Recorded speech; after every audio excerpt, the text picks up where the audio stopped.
Talagang flat yung kahoy. Sagad talaga. Ito na yung forma niya sa lalim.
Oh, napagpilito no.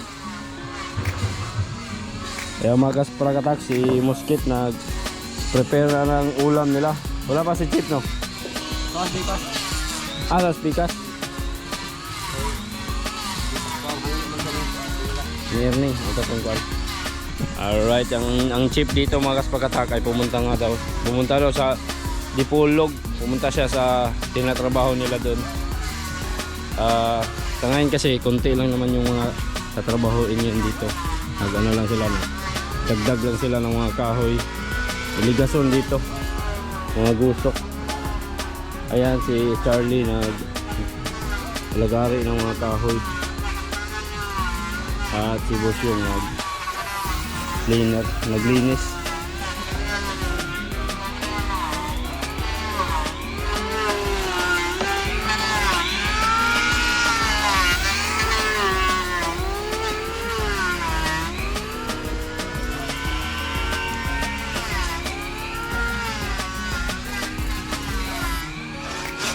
Haay tayong kabas.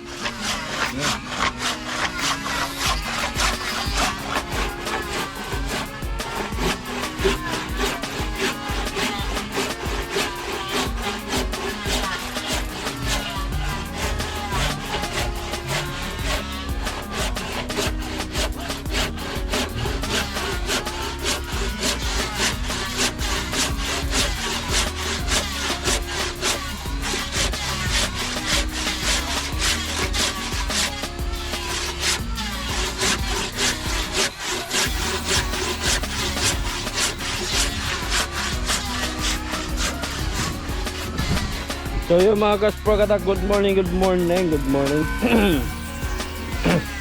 Ayan mga kasprakatak, pang ano na to ngayon, pang 7 araw nga pala, pang 7.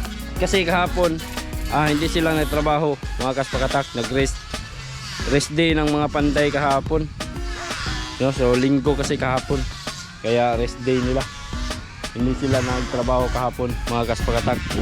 Nag-enjoy muna yung iba na iinom, tapos yung iba naman mga tao na nagtatrabaho dito umuwi sa kanilang pamilya. Merong naiwan dito, ayun kahapon niya.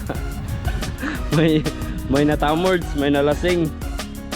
Alright, so ayun mga kasprakatak, punta muna tayo dito saglit. Papahaba ng video natin. So ngayon mga kasprakatak, napaka low tide. Ayan, ang baba ng tubig ngayon. So sa ngayon paakyat na yung tubig ngayon. Ayan ito na yung tubig dagat ngayon dito. So ayun mga kasprakatak, dito yun pagka halimbawa matapos na yan, hatakin lang yan dito. Magdala ng isang buti dito mga kasprakatak, isang bangka or dalawa siguro para mabilis lang yung mahatak. So ayan mga kasprakatak, update tayo dito. Update muna tayo dito sa ginagawang bangka. Ay kung titingnan natin dito mga kasprakatak, nabubuo na talaga siya. kung buo na. Kasi din sa may part ng uling nalagyan na ng ano, ng mga ligason. Ito, mga ganito nalagyan na. Ayan. So dalawa lang sila ngayon na nandito. Pangatlo yung ano, yung kusinero nila, yung nagluluto. Ayan, siguro hindi pa ito hindi pa sila nagagahan. Kasi yung tinula na yung ulam na nakita natin kanina, wala pa na, hindi pa nagalaw. So parang hindi pa yata sila kumakain yun.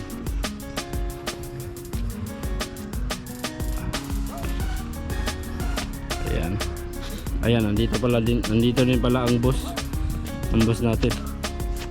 Naghiga-higa kasi nangisda yan kagabi, kaya pumunta rito.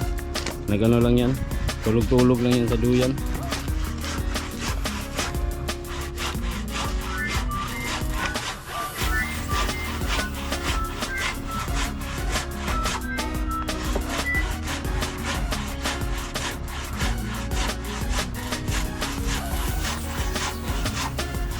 So dito wala pang tutok dito. Andun pa si Charlie sa kabila. At dito meron na rin dito, pero hindi pa na epoxy doon sa pinagbaunan nitong kahoy. Hindi pa na epoxy. Pero ang galing nito, okay.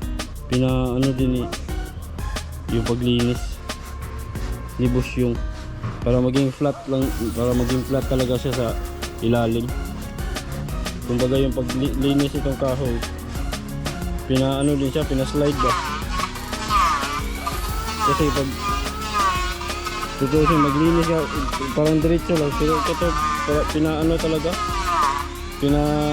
parang ganito yung shape niya. So flat na flat kasi pag ganun siya,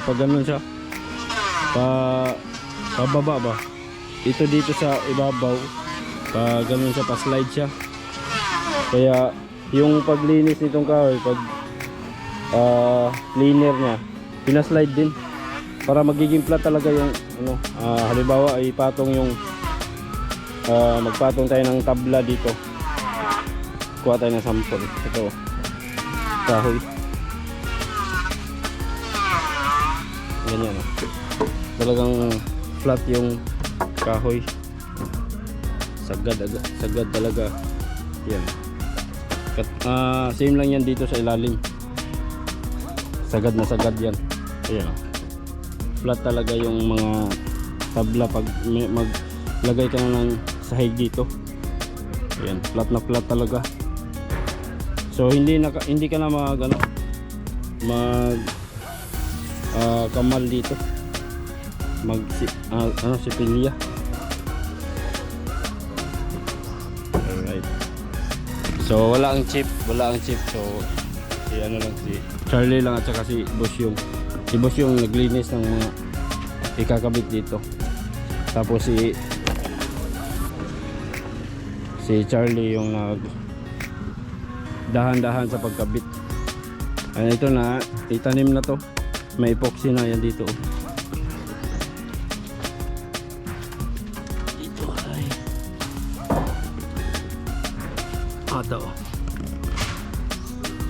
Ayan, naibaon na ito. Lahat may epoxy na dito. Hanggang dun.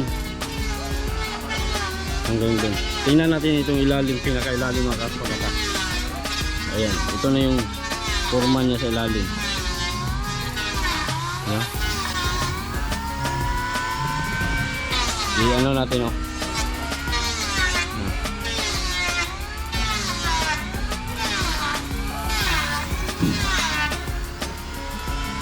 Pag ganun siya, no? Pag ganun ba?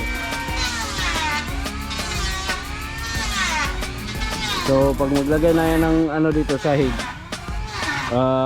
magkukurba siya. Kasi pa dito sa ibabaw, sa ibabaw ito dito, tapos pababa siya ng ganun. Then straight na dayon. Straight na patungo din sa dulong, sa gitna nitong bangka.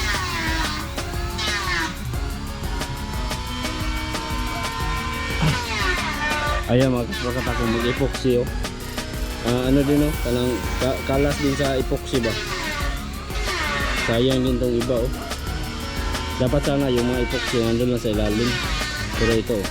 Pero hindi mo naman talaga maiwasan talaga yung ganun. Pero meron talagang nagtatrabaho na napakalinis ba.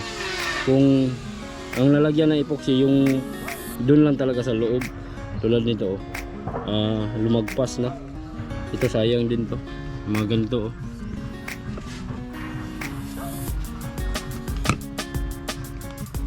Pero okay lang yan, dagdag ano yan, dagdag kapit ba? Dagdag kapit yan sa kahoy.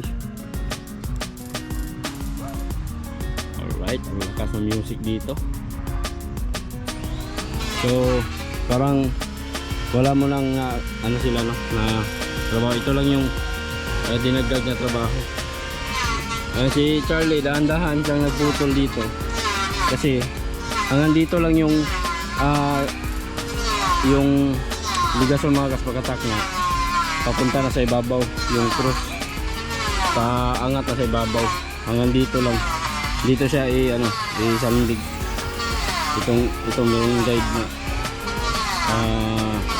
niyog na kahoy. Ayan si Charlie naglagay siya ng extension para pag mag planer siya hindi na siya pupunta dun.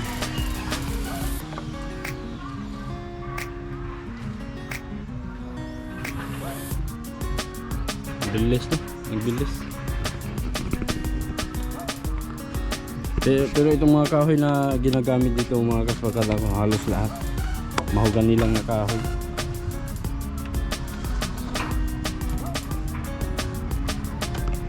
So yan na tayo ng Charlie. Tapos ipako niya yan. Diyan. Tingnan natin.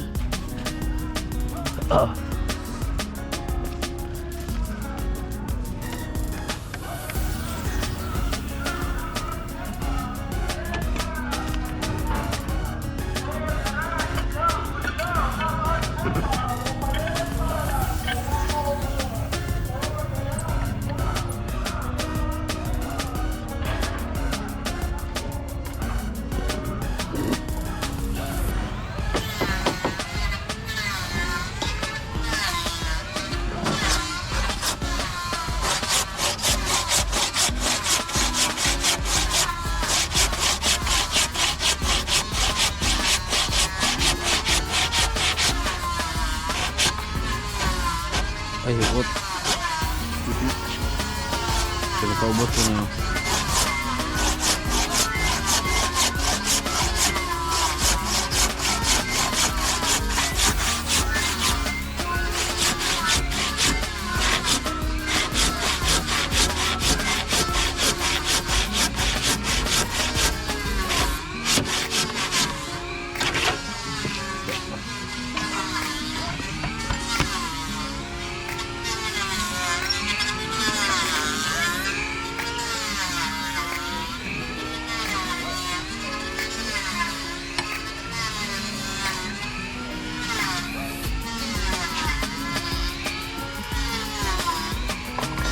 Tapos ipapako para hindi na gumalaw.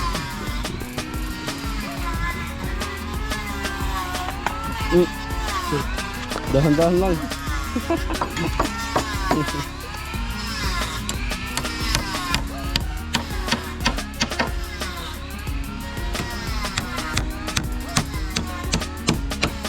Okay. Ayan.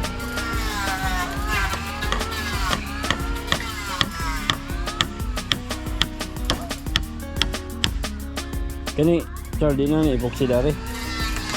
Epoxy, ha?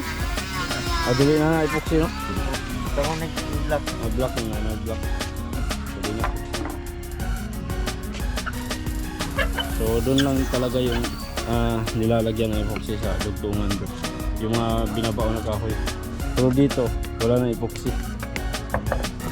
Kami lahat mga kaspakatak, kami si boss na ano yung nagtrabaho nito. Lahat ng mga pinagdikit na ano talaga kahoy lalagyan ng epoxy. Kaya ang daming epoxy talaga na masasayang. Pero sila konti lang yung magagamit nila kasi dito hindi na daw sila mag-epoxy dito. Dito wala na ito epoxy. Yan mga ganyan, wala na epoxy yan. Pero kami, yung mga lansa namin na ginagamit ngayon, grabe yung epoxy na nagamit. Kasi lahat ng mga ganyan, tulad niya, pagkabit sa kilya, tapos nitong mga lock niya, lahat yan may epoxy. Dito basta taman sa sa mga kahoy na pinagdikit, lalagyan talaga niyang epoxy yan. Tapos dito pa magbatak epoxy, ang daming epoxy talaga magamit. Ito mga kaspagatak, pagka ito sa style nila ni Chief Nilo, siguro maraming epoxy magamit dito pag magbatak na lang dito sa dingding. Batak na epoxy kasi babalo talaga ito ng epoxy lahat. Buong katawan nitong buong katawan nitong bangka. Hindi kasi maganda sana kung i-fiber, pero hindi pa nasubukan yung fiber. Hindi pa namin nasubukan yung fiber. Tapos sobrang mahal din kasi yun. Kaya epoxy na lang siguro. Mas maganda sana talaga kung i-fiber talaga ito.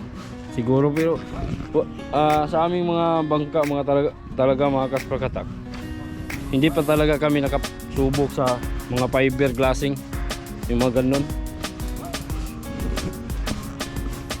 Ano lang talaga, balot lang epoxy, tapos lalagyan ng screen, lahat screen tapos epoxy. Yung sa mga kaspagatak, yung moskitero, yung pinakapino na yung butas niya, yun ang ginagamit namin. Inano siya ng screen, tapos yung epoxy lalagyan ng mga i-mix ng yung mga ginabas na kahoy, yung mga ginabas na kahoy, yung tawag yun, sirin yung tawag dun sa amin.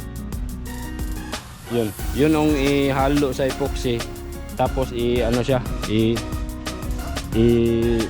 ang tawag dito, ipahid siya sa sa dingding dito, mga kahoy dito.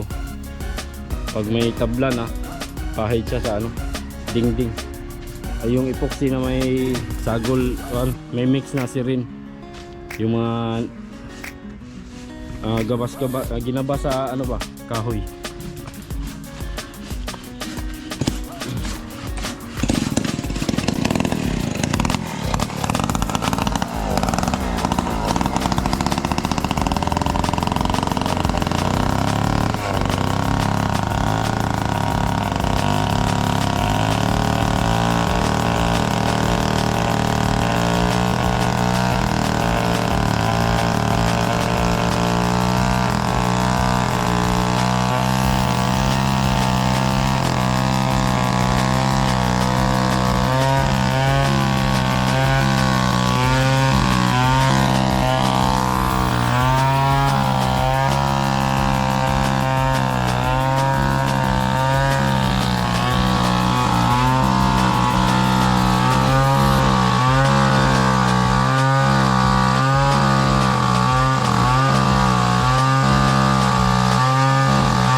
Diba? Dito sa kayo.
Lubag.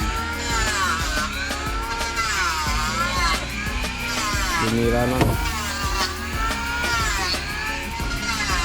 Liniranan yan.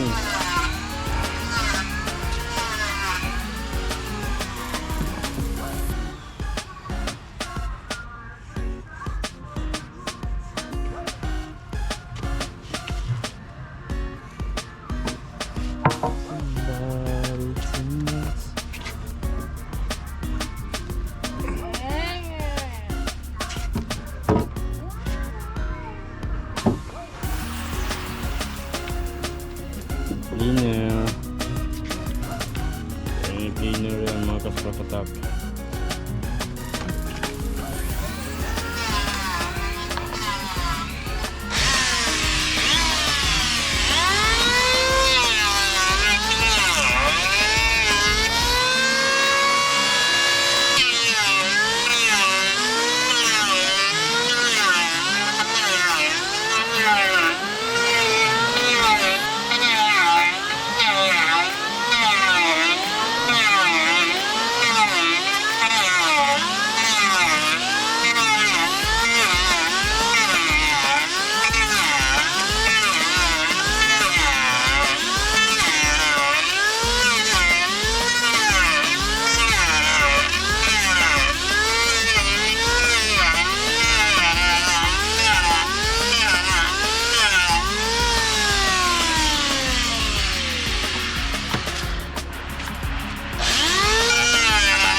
Ay, tindog.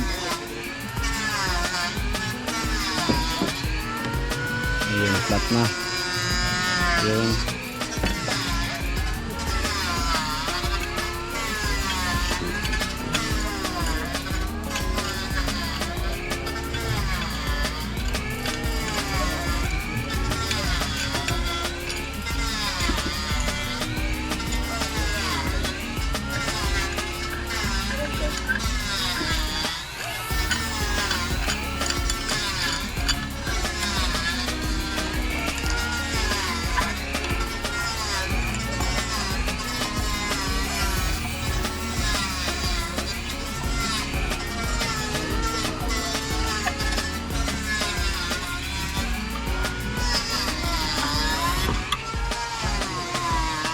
Tapos dito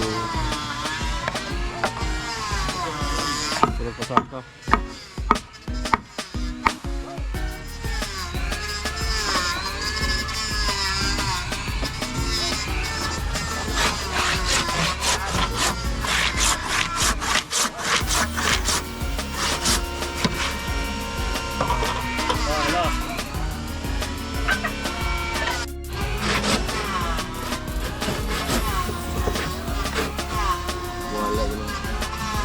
Wala na lingi ka na.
Okay, next. Ito na naman.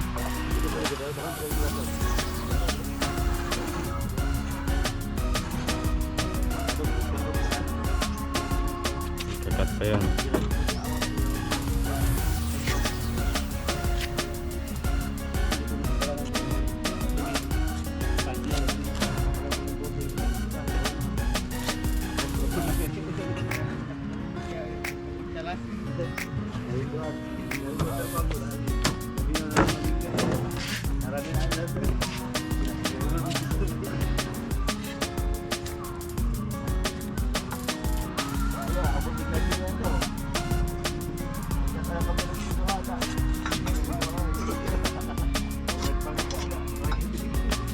Tapos dito. Yan din.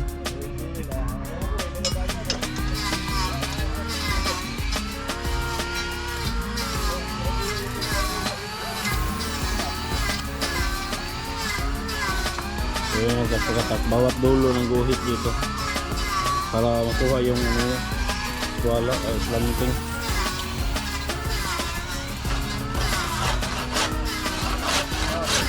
Lagari na ito.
And then ito, pagkatapos itong putulin, yung akbang naman niya yung puputulin.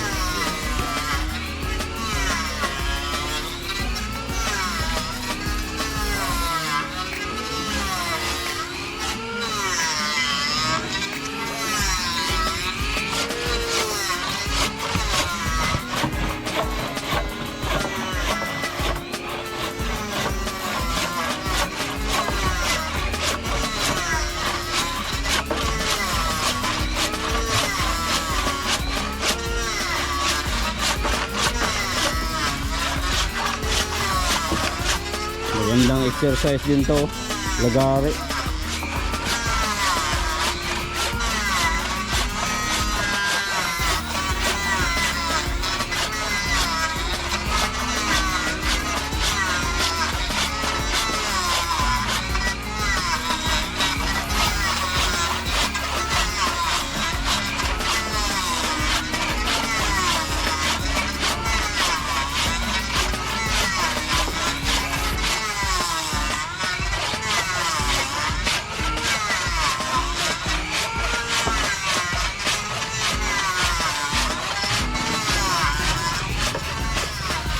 Alright mga kaprakatak. So magiging title natin ito ngayon ay pagtayo ng nitong gusto. So gawa tayo ng thumbnail.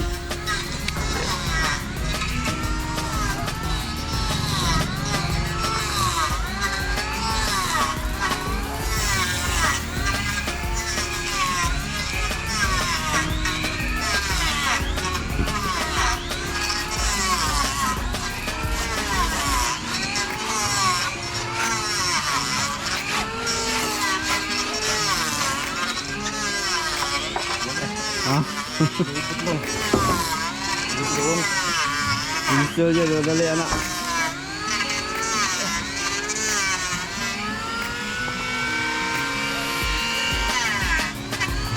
Ayan to guys, akuan.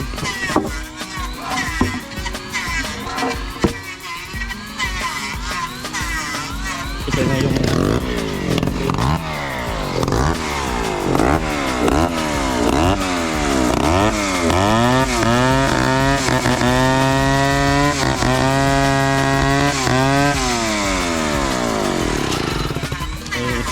dali na kayo.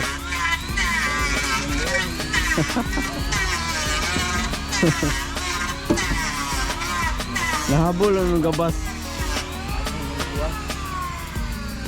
Ipit po, ipit. May maipit na no. Walang lingig. Wag pa din naman. Ano po? Dito sa side na to, yung kunin mga kaprakatak.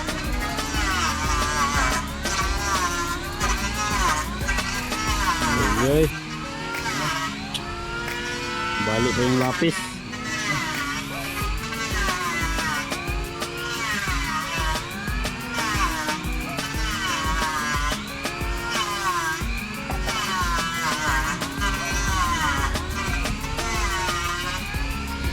Alright. Cleaner yan. Kaya doon lang sa side dito yung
flat na.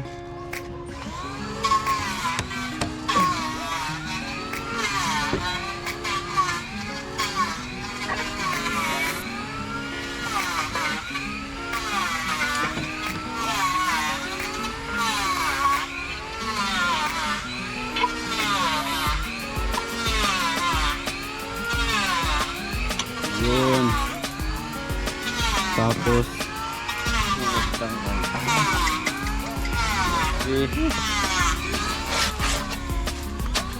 mayroon kayo.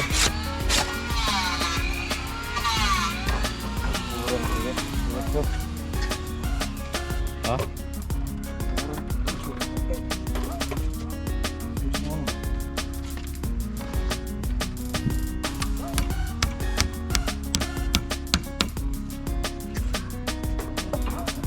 Susun pula.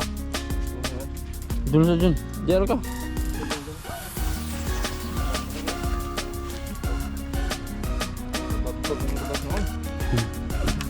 Ipit.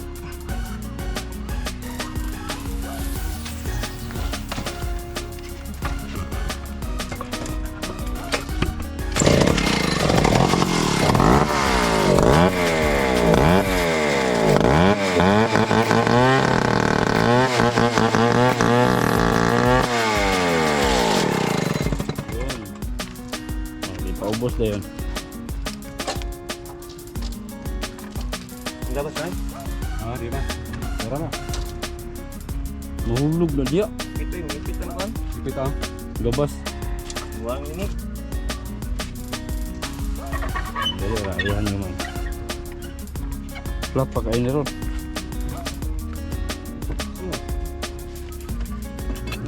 Kulang. Yung tugat. Ay, gilancangan ni. Ay,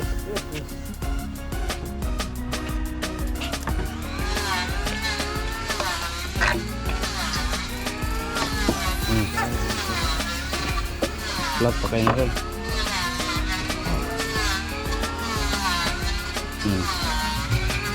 Flap na kain naman.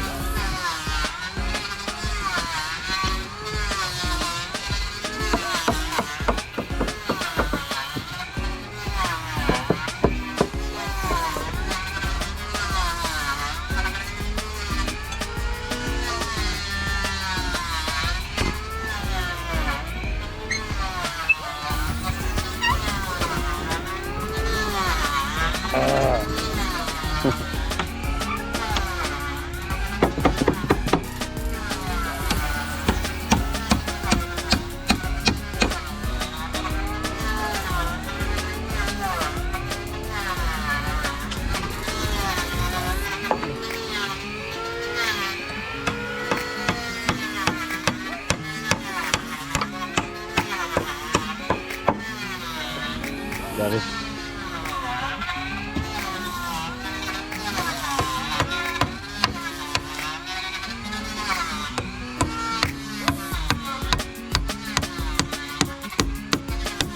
Alright. Para-paraan lang talaga yan ng pagputol ng kahoy para mag ano talaga siya, magkasya. Yun. So sa ganitong ano lang talaga no, para pagtatrabaho kailangan marunong ka talaga kapag marunong ka gumawa ng paraan ba no, para magkasya-kasya yung mga kahoy, yung pagdikit niya magka ano talaga mag-match ba. Yun. Alright, so ayun mga kaspagatak, nakapagkuha tayo ng clip ngayon. So babalik tayo mamayang hapon or mamaya konti, balik tayo kasi wala tayong pabalik-balik na yung pagkuha natin. Tingnan natin kung ano na yung magiging forma niyan mamaya pagkatapos na ilagay na lahat ni Charlie yung mga ganito mga kaspagatak. Itong gusok yung tawag nito sa amin, ng gusok. So comment na lang kayo dyan sa baba kung ano ang tawag ninyo sa mga ganito. Ayan.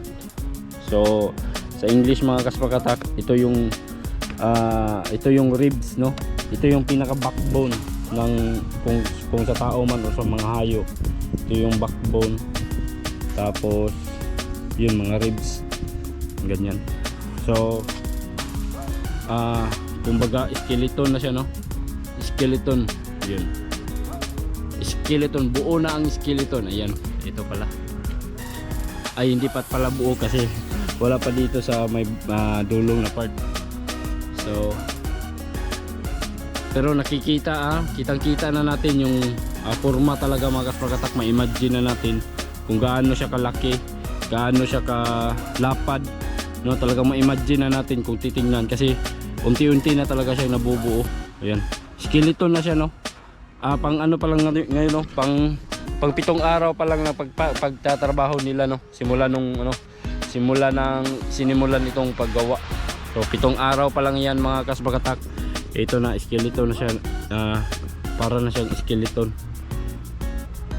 Formang-forma na, kitang-kita na yung resulta, no? So ma-imagine na natin kung gaano siya kahaba, ano yung forma niya pagka talagang mabuo na siya, no? Ito yung pinakailalim na part talaga sa lansa. So ngayon pa lang, mag-imagine na kayo kung gaano siya kalaki. Hindi naman natin siya ano talaga.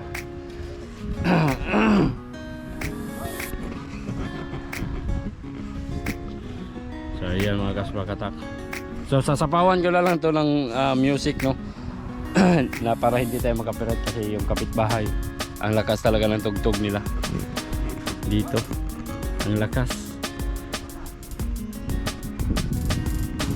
So ayan mga kasbakatak, tulad dito yung mga epoxy, lumagpas talaga siya, no? Pero lilinisin pa ito mga kasbakatak, magiging smooth pa to. Ayan, kasi ito babalutin dito na epoxy, itong kahoy kailangan balutin to para iwas tamasok, iwas kung baga tawagin sa amin dito yung mga organismo na kumakain ng kahoy. Delikado din yun, baka hindi magtagal yung bangka mo, no? Kailangan protektahan din to. Tulad nung papalitan nito mga kasbakatak, yung kilya niya talagang wala na, kumbaga ubos na, kunti na lang yung kalahati ng kilya ni mga kasbakatak. Nung papalitan nito, kalahati ng kilya talagang ubos na talaga sa sa yung mga organismo na kumakain nitong kahoy. Kaya siya ginawa ng bago, ipapalit kasi ito mga kasbakatak, kaya gumawa ng bago. Tapos yun, pag matapos na to, yun naman ang i-repair. So titingnan pa ng chief ng Panday dito kung anong pwedeng gawin sa bangkang iyon. I-repair ba yun or tuluyan na yung baklasin or sirain para masave yung ibang kahoy, mga kasbakatak. Kasi yung papalitan nito mga kasbakatak, ano pa naman siya yung itong part lang ng kilya niya yung na talaga nasira talaga dahil sa mga kumakain ng mga kahoy. So yun, yung bangka na yun, yung mga ganito niya mga kasbakatak, yung mga ribs nun napakatibay pa, maganda pa yung kahoy mga kasbakatak, solid pa. Dito lang talaga siya na sa kilya. Ito naman yung pinaka-importante kasi ito yung pinaka-pundasyon talaga nitong bangka. Kaya wala na yung silbi din yun, wala nang silbi kung maubos itong kilya. Baka lumubog yun sa laot, delikado pa. Maraming mga gamit, mga gadget tulad ng fish finder, napakamahal pa nun. Engine din importante, baka lumubog ba, hindi natin maiwasan pag disgrasya na talaga. Lalo na pag malakas yung mga kasbakatak, yung hangin, may bagyo, hindi naman talaga natin yan maiwasan. Lalo pag may isda talagang susulong at susulong ka. Kaya kailangan matibay yung bangka mo para kagwanta sa laut.